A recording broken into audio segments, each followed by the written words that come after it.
Bapak saya ini dukun terkenal, Bu. Ya. Dukun terkenal. Dari 7 bersaudara, sayalah yang terpilih untuk menggantikan ilmu bapak saya. Jadi dari kecil itu sampai saya pertama praktek jadi dukun di Tanjung Duren itu, di belakang Taman Anggrek. Di situ saya dijulukin Mbah Dukun Kuntilanak. Karena saya bisa ngusir setan-setan yang orang lain nggak bisa. Jadi setiap orang yang saya guna-gunain, yang saya mantra-mantrain itu kena. Tapi satu hal, Bu. Setiap saya sengaja mau melet orang Kristen, mau guna-gunain orang Kristen, itu nggak ada yang kena. Jumpa lagi dengan saya di channel Benteng Iman Kristen. Pertama-tama, saya ucapkan terima kasih banyak atas dukungan dan supportnya buat perkembangan channel ini. Kita pakai untuk menjadi berkat bagi banyak orang. Pada kesempatan ini kita akan membahas sebuah video yang begitu viral. Ini adalah seorang dukun yang begitu hebat, begitu sakti, begitu luar biasanya. Setiap kali ia menyantet orang selalu berhasil ilmunya, saudaraku sekalian. Saking saktinya ia berusaha mengadu kuasa, mengadu kekuatan dengan kuasa Tuhan Yesus. Sampai ia menguji kekuatan Tuhan Yesus. Apa yang terjadi, teman-teman? Di video berikut ini kita akan melihat bersama. Ya, akhirnya ia harus takluk. Ia harus mengakui kekuatan. Ia harus mengakui kuasa Tuhan Yesus Kristus. Namun sebelumnya, firman Tuhan ini membuka mata hati pikiran kita untuk menghadapi setiap pengajaran-pengajaran sesat. Di mana kita melihat akhir-akhir ini banyak sekali ya pengajaran-pengajaran sesat yang kemudian mengotak-atik ayat-ayat Alkitab, lalu kemudian mereka mengajarkan lagi. Dan firman Tuhan ini mengatakan bahwa mereka adalah pengajaran-pengajaran sesat. Mereka adalah pengajaran pendusta. Mereka adalah mengajarkan ajaran dongeng-dongeng, takyul, dan juga cerita-cerita yang tidak berguna bagi kita sebagai orang Kristen. Langsung aja saya akan bacakan ayatnya buat kita semua.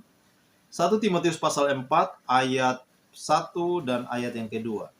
Tetapi roh dengan tegas mengatakan bahwa di waktu-waktu kemudian ada orang yang akan murtad, lalu mengikuti roh-roh penyesat dan ajaran setan-setan. Oleh tipu daya pendusta-pendusta yang hati nuraninya melekat memakai cap mereka.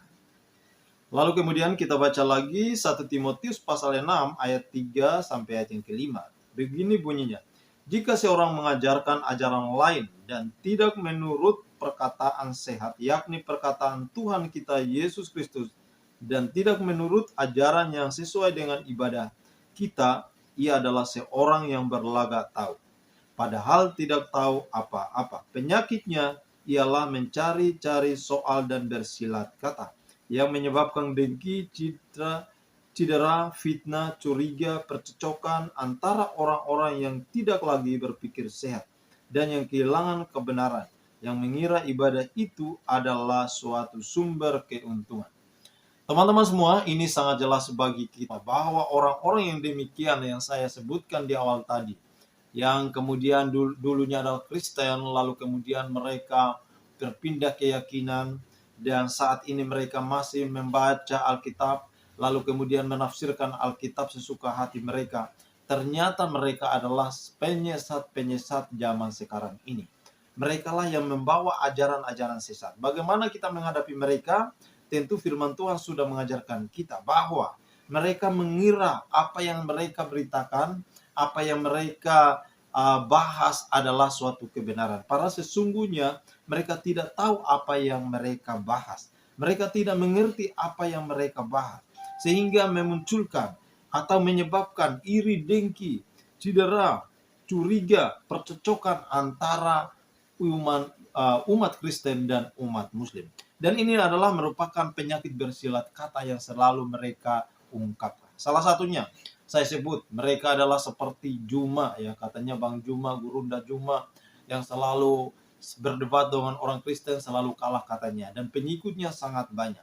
Sayang sekali mereka pintar bersilat kata, tetapi mereka tidak memahami makna inti dari sebuah firman Tuhan, sehingga hanya mereka berkoar-koar, dan apa yang mereka sampaikan itu kosong, nol, dan tidak bermanfaat sekali bagi umat Kristen.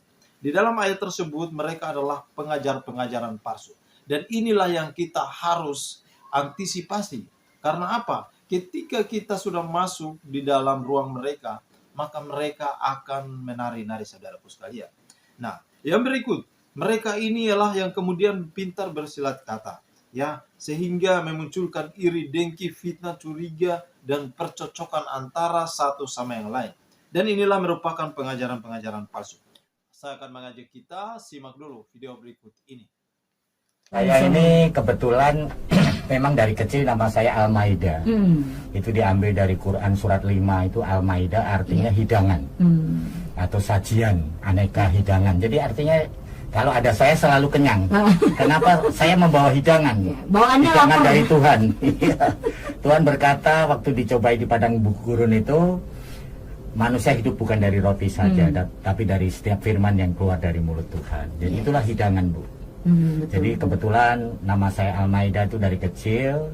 Saya diberikan dari bapak saya memang dari seberang, ya, kepercayaan yang dulu. Bapak saya ini dari keturunan Raja Bali, Bu. Oh gitu. Jadi punya kesaktian. Ibu saya juga keturunan dari Raja Solo. Jadi saya punya gelar, tetapi saya nggak mau pakai gelar itu karena gelar yang terbaik yang saya dapatkan sekarang ini adalah gelar kita diangkat jadi anak Tuhan, Bu. Ya. Tuhan berfirman dalam Yohanes 1 ayat yang ke-12, jika kamu percaya kamu diberikan kuasa, diberikan hak menjadi anak-anak Tuhan. Ya, jadi ahli warisnya ya. Ya, ahli terus waris kerajaan surga. bapak saya ini dukun terkenal, Bu. Ya. Dukun terkenal. Dari 7 bersaudara, sayalah yang terpilih untuk menggantikan ilmu bapak saya. Jadi dari kecil, saudara-saudara, saya sudah harus menggantikan ilmu bapak saya. Dari kecil saya sudah dibekali dengan puasa 3 hari, 7 hari, 40 hari itu sudah kayak makanan sehari-hari. Setiap hari tidur di kuburan dan saya dipersiapkan memang untuk menjadi dukun, Bu. Gitu. Jadi memang sudah dari kecil sudah dipersiapkan oleh keluarga untuk meneruskan Betul, apa ilmu yang bapak saya. Betul ya. Ya. Oke. Jadi dari kecil itu sampai saya pertama praktek jadi dukun di Tanjung Duren itu, di belakang Taman Anggrek. Di situ saya dijulukin Mbah Dukun Kuntilanak. Karena saya bisa ngusir setan-setan yang orang lain nggak bisa. Oh gitu. Saya bisa menyembuhkan orang-orang yang kesurupan dan lain sebagainya. Bahkan hampir semua penyakit saya sembuhkan dengan ilmu saya yang lama, Bu. Oh gitu ya. Jadi setan itu kelihatannya bisa membantu kita. Setan itu kelihatannya bisa menolong. Padahal aslinya setan itu di dalam Yohanes 8 ayat 44, Bapak iblislah yang menjadi bapamu dan kamu ingin melakukan pekerjaan bapamu. Dia adalah pembunuh manusia dari awalnya dan dia tidak ada kebenaran sebab di dalam dia tidak ada kebenaran. Dia adalah pendusta dan bapa dari segala dusta. Jadi nama iblis aslinya itu Abu Nawas, Bu. Abu itu bapak, Nawas itu penipu. Penipu ya. Jadi bapaknya penipu itulah, yaitu iblis.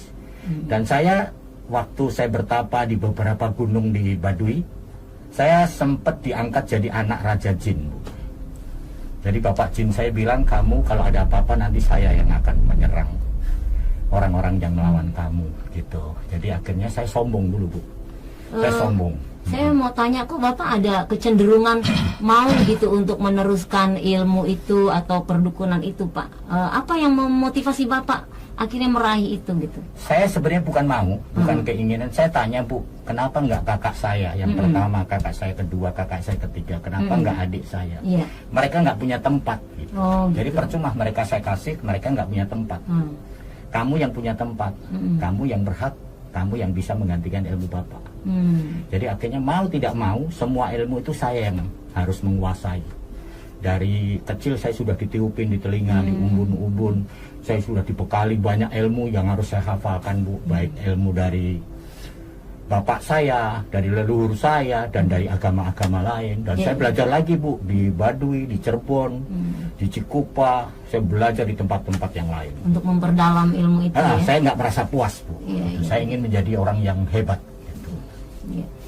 Itu kira-kira berapa tahun itu Bapak menggeluti ke ilmu kedukunan itu gitu ya, kuasa gelap itu tuh berapa lama prosesnya Bapak Lama, alami? Bu, sangat lama. Jadi dari mulai 0 sampai saya SMP, SMA itu saya sudah gunakan, Bu.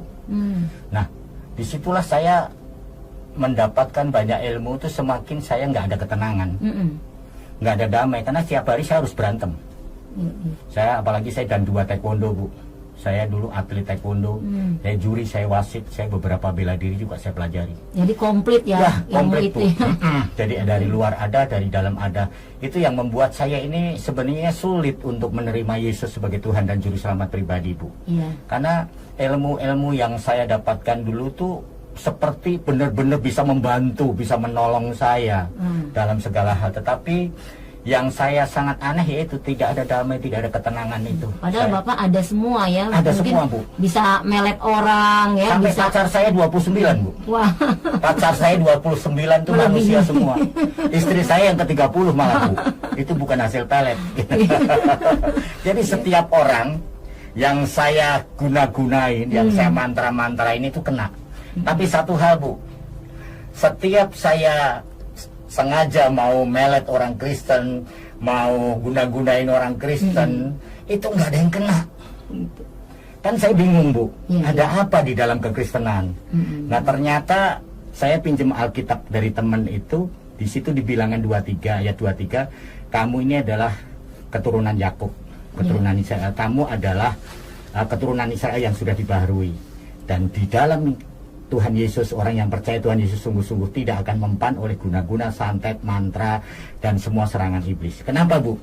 Karena alasan yang pertama, Tuhan berkata dalam 1 Yohanes 4 ayat 4, kamu berasal dari Allah, anak-anakku, dan kamu telah mengalahkan nabi-nabi palsu itu, sebab roh Allah yang di dalam kamu lebih besar dari roh apapun yang ada di dalam dunia. Apalagi Keluaran 14 ayat 14, aku akan berperang untuk kamu dan kamu tinggal diam saja. Yang ketiga ini, Mazmur 60 ayat 14, bersama Allah kita akan lakukan perbuatan yang gagah perkasa. Yang keempat, Lukas 10 ayat 19, sesungguhnya aku sudah memberi kuasa kepadamu untuk menginjak ular, menginjak kalajengking, dan kuasa menahan kekuatan musuh sehingga tidak ada yang membahayakan kamu. Jadi Tuhan sudah memberi kuasa. Kenapa Tuhan memberi kuasa? Karena Tuhan Yesus itu ternyata dalam Matius 28 ayat 18, Yesus mendekati mereka dan berkata, kepadaku sudah diberi kuasa di surga dan di bumi. Karena Yesus diberi kuasa karena kita anaknya, Bu. Otomatis kita punya kuasa. Apalagi tadi di awal saya bilang bahwa kita ini anak Tuhan. Kalau kita anak Tuhan, Tuhan berkata di dalam 1 Timotius 4 ayat yang ke-13 dikatakan di situ bahwa Galatia 6 ayat 17, selanjutnya jangan ada yang menyusahkan aku, karena pada tubuhku ada tanda-tanda sebagai milik Yesus. Pada tubuhku ada tanda-tanda milik Yesus, ada DNA-nya Yesus, Bu. Tandanya apa? Markus 16, 17, 18 ini, tanda-tanda ini akan menyertai setiap orang-orang yang percaya. Yang pertama, tanda pertama adalah mereka bisa mengusir setan-setan demi namaku. Yang kedua ini tandanya mereka akan mengenakan bahasa-bahasa baru, bahasa lidah. Yang ketiga ini mereka akan memegang ular. Ular itu iblis, Bu.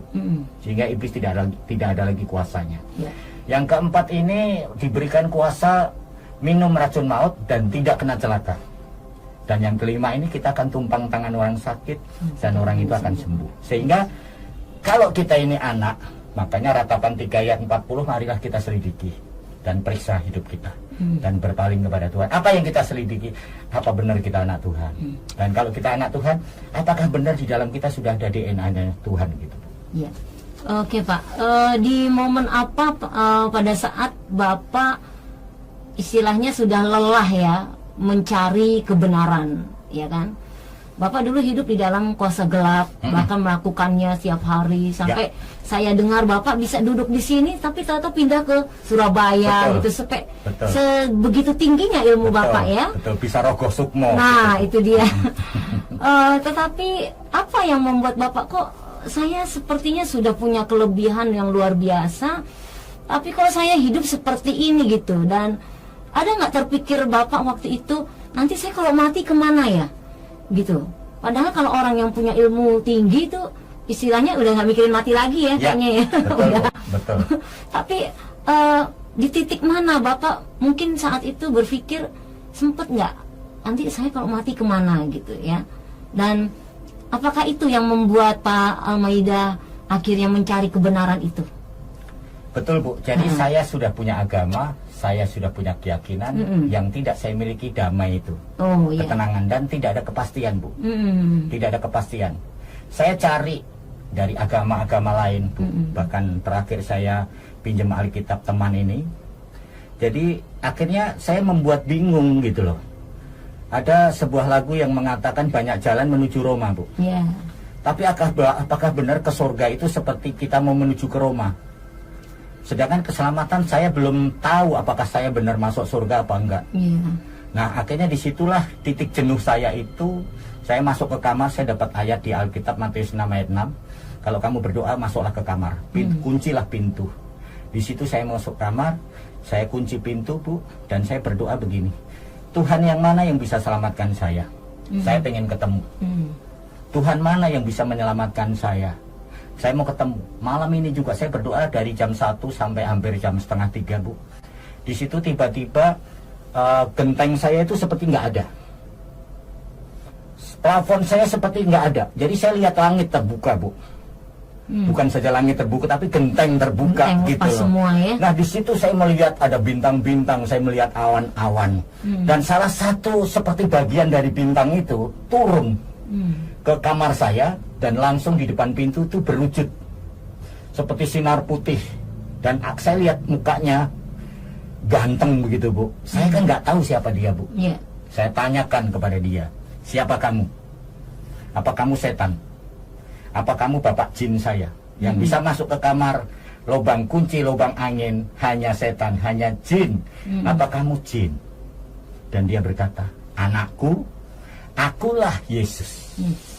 Ikutlah aku akan selamatkan kamu. Haleluya.